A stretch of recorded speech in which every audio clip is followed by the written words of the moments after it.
Je passe maintenant à la description des panneaux de l'interface de Scratch.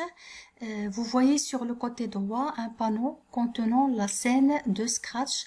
Vous voyez affiché sur cette scène le personnage de Scratch appelé aussi Sprite. Ici on a le Sprite, le chat Scratchy. Tout en bas de la scène, il y a le panneau d'affichage des personnages de votre projet. Dans ce panneau, vous voyez afficher bien sûr les personnages ou les sprites que vous avez importés ou dessinés. Dans cette zone, vous trouvez toutes les commandes qui contrôlent l'affichage du sprite sélectionné sur la scène. Sur le côté droit du panneau d'affichage des sprites, vous trouvez un petit panneau contenant une miniature de l'arrière-plan appliqué sur votre scène. Vous voyez ici l'arrière-plan il est blanc parce qu'il s'agit d'un nouveau projet que je viens de créer avec la commande nouveau du menu fichier. En haut de cette miniature, vous trouvez le bouton scène. Bon, regardez.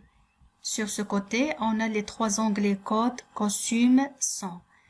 Quand je clique sur le bouton scène, vous voyez que l'onglet costume est remplacé par l'onglet arrière-plan.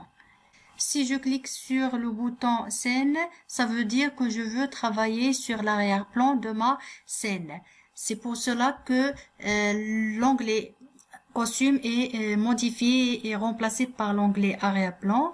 Et si j'accède à cet onglet arrière-plan, vous voyez afficher l'assistant de dessin pour vous permettre de dessiner sur votre arrière-plan, d'accord, ou apporter des modifications sur l'arrière-plan déjà appliqué sur la scène. Si vous voulez réafficher l'onglet costume, il suffit de cliquer sur le sprite sur lequel vous voulez apporter des modifications. Bien sûr, ce dernier sera affiché dans l'interface de l'assistant de dessin qui est affiché sur l'onglet costume. Il suffit d'apporter les modifications que vous voulez appliquer sur votre sprite. Je passe maintenant à l'onglet code qui s'affiche sur le panneau de gauche. Cet onglet comporte trois parties. La première partie affiche une palette de catégories de blocs d'instructions. Il existe ici la catégorie mouvement, la catégorie apparence, la catégorie son, événement, contrôle, capteur, opérateur, variable, mes blocs, et on peut même ajouter d'autres catégories d'extensions comme la catégorie silo. Nous allons aborder toutes ces choses-là dans la vidéo des scripts. Lorsque je sélectionne une catégorie sur la première partie, ces blocs d'instruction s'affichent sur la deuxième partie, d'accord?